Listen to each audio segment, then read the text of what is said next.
국내 코로나19 확진자가 오늘도 600명 가까이 나왔습니다. 이번 주부터 확진자가 폭발적으로 늘어날 거란 경고도 있습니다. 역학조사가 감염 속도를 따라가지 못하는 상황이 다시 벌어지면서 문재인 대통령은 여기서 밀리면 거리 두기를 올릴 수밖에 없다고 했습니다. 윤재영 기자입니다. 오늘부터 거리 두기 단계에 상관없이 실내에서 마스크를 안 쓰면 과태료 10만 원을 냅니다. 카페뿐 아니라 대중교통, 회사 등 모든 실내가 대상입니다.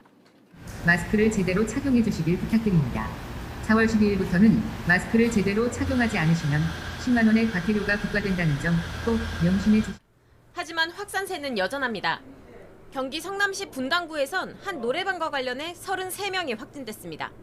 특히 이 노래방에 갔던 초등학교 교사로 인해 학생 12명이 감염됐습니다. 지표도 나쁩니다.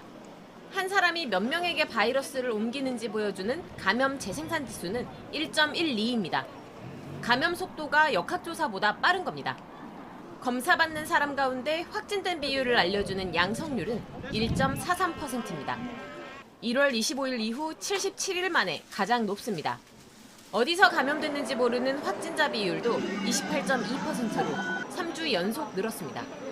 정부도 엄중한 상황이라고 경고했습니다. 폭발적 대유행으로 번질 수도 있는 아슬아슬한 국면입니다.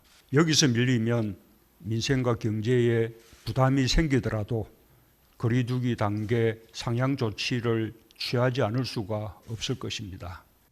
15일부터는 학원, 식당 등 9개 취약시설에 대해 각 시설 관련 부처 장관이 책임자가 돼서 수칙 위반을 집중 점검합니다. 한 번만 어겨도 집합금지나 과태료 대상입니다. 해외 입국자는 입국 직후와 격리가 풀릴 때뿐만 아니라 입국하고 닷새에서 일주일 사이에 검사를 한 번 더 받도록 했습니다. JTBC 윤재영입니다. 오세훈 서울시장은 이른바 서울형 거리 두기를 하겠다고 밝혔습니다. 업종별로 문 닫는 시간을 다르게 하겠다는 건데 그동안 방역당국이 해왔던 것과는 다른 방향입니다. 방역당국은 우리처럼 좁은 나라에선 중앙정부와 지자체가 일사불란하게 움직여야 한다면서 일단 제동을 걸었습니다. 최승훈 기자입니다. 지금은 수도권과 부산의 유흥시설이 문을 열지 못합니다. 식당은 밤 10시에 문을 닫아야 합니다.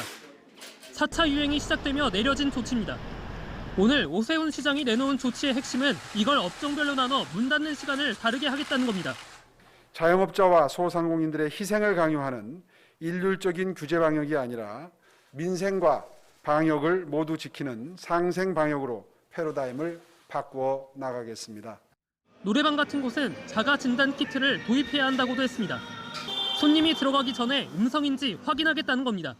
민생과 방역이라는 두 마리 토끼를 동시에 잡을 수 있는 그런 주요한 정책적 수단으로 활용할 수 있느냐 여부는 결국 중앙정부와 서울시의 결단의 문제라고 저는 생각을 합니다. 방역당국은 신중한 입장입니다. 윤태호 방역총괄반장은 우리나라처럼 인구가 밀집돼 있고 면적이 적은 국가는 중앙정부와 지자체가 일사불란하게 움직이는 게 중요하다고 말했습니다. 현행법상 거리두기 단계와 방역수칙을 바꿀 수 있는 권한은 중앙정부뿐 아니라 지자체도 가지고 있습니다. 서울시가 독자적으로 방역정책을 세워도 정부가 막을 수 없습니다. 만약 정부와 서울시가 협의 과정에서 엇박자를 내면 그 혼선으로 생기는 피해는 고스란히 국민이 입게 됩니다. JTBC 최승훈입니다. 어떻게 결론이 나든 중요한 건 방역 수칙이 풀리는 듯한 신호를 줘서는 안 된다는 게 전문가들의 지적입니다. 거리 두기도 그렇고 자가 진단 키트도 제한적으로 써야 한다는 분석도 있습니다. 임소라 기자입니다. 업종의 특성에 따라 문을 닫는 시간을 다르게 할 수 있습니다. 협의를 통해 정하면 되는 사안입니다. 문제는 진짜 지금 확진 상황입니다. 이미 4차 유행이 시작됐습니다. 규모는 지난해 말 3차 때보다 훨씬 클 수 있다는 경고도 나왔습니다. 그래서 왜 굳이 지금이어야 하는 문제가 있습니다.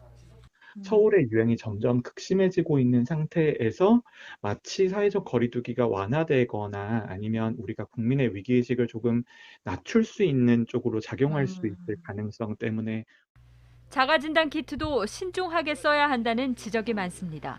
양성 환자를 실제 양성으로 진단하는 검사의 민감도가 높지 않기 때문입니다. 실제로 환자 98명을 상대로 진단키트 검사를 해봤더니 민감도가 17.5%에 불과했습니다. 실제로 효율적으로 방역에 이용된 나라는 거의 없습니다. 현장의 혼란만 더 초래할 뿐입니다. 그래서 도입을 한다 해도 노래방 출입용도 등으로 써선 안 된다는 분석도 있습니다. 전문가들은 보육교사나 주간보호센터 종사자를 대상으로 주기적인 검사를 하는 정도로 사용해야 한다고 했습니다.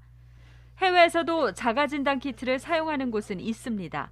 하지만 프랑스 등에서 쓰는 방식은 진단키트의 민감도가 98%가 넘습니다. 우리 정부는 자가검사 키트 허가 기간을 단축하고 해외에서 이미 사용 중인 제품에 대해서는 조건부로 허가를 지원하겠다고 밝혔습니다. JTBC 임소라입니다.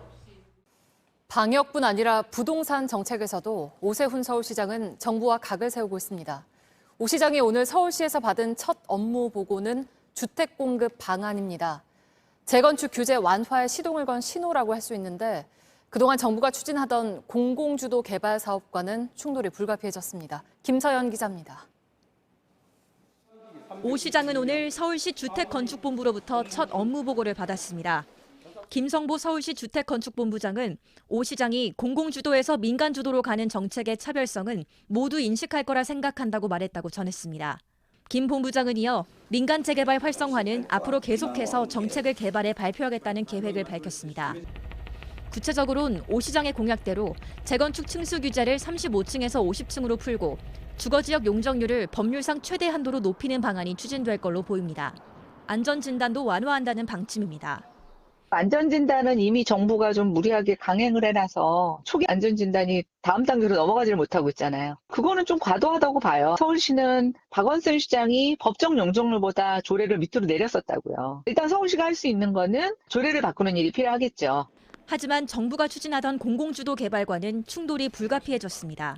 주민들은 혼란스럽다는 반응입니다. 또 이번에 시장님이 바뀌셔가지고 또 새로운 안이 나올 때마다 검토를 하고 기다려야 되고. 다만 민간과 공공개발 중 어떤 방식이 더 유리한지 저울질에 판단하겠다는 반응도 있습니다. 주민들은 어차피 이제 재개발을 해야 된다는 것은 자기들도 알지만 월세가 잘 나오고 이러기 때문에 급한 게 없는 거죠, 사실은. JTBC 김서연입니다. 오 시장이 직접 거론한 강남과 여의도 등의 오래된 대형 단지에선 벌써 재건축 기대감이 커지고 있습니다. 하지만 전문가들은 투기를 막기 위해 겹겹이 쌓은 정부의 재건축 규제를 뚫기가 쉽지 않을 거라고 봅니다. 때문에 자칫 박원순 전 시장의 여의도 용산 마스터 플랜처럼 집값만 올려놓는 거 아니냐 하는 우려도 있습니다. 이지은 기자가 보도합니다. 서울 압구정동 현대 2차 아파트입니다. 지난해 말 160제곱미터 가격은 43억 원이었습니다. 지난 5일엔 10억 원 이상 올라 54억 원에 거래됐습니다. 오세훈 시장이 선거 기간 동안 재건축의 속도를 낼 수 있는 곳으로 강남과 여의도 등의 노후 단지를 꼽은 영향이 큽니다. 팔려고 하는 사람들이 거둬들였어.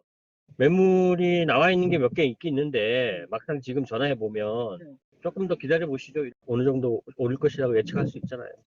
하지만 서울시의 권한만으로 재건축의 속도를 내긴 쉽지 않다는 게 전문가들 의견입니다. 정부의 권한이 그만큼 크기 때문입니다. 우선 재건축이 되려면 국토부가 관리하는 안전진단을 최종 통과해야 합니다. 35층 규제와 용적률을 완화하는 건 역시 민주당이 다수인 서울시 의회와 도시계획위원회를 설득해야 합니다. 여기에 초과 이익환수제와 분양가 상한제 등의 규제가 풀리지 않는 한 서울시가 자체적으로 재건축 사업성을 높이는 건 한계가 있습니다. 이러자 자칫 집값만 올려놓는 게 아니냐는 우려가 나옵니다. 박원순 전 시장이 3년 전 추진했다 접었던 여의도 용산 마스터 플랜처럼 될 수 있다는 것입니다.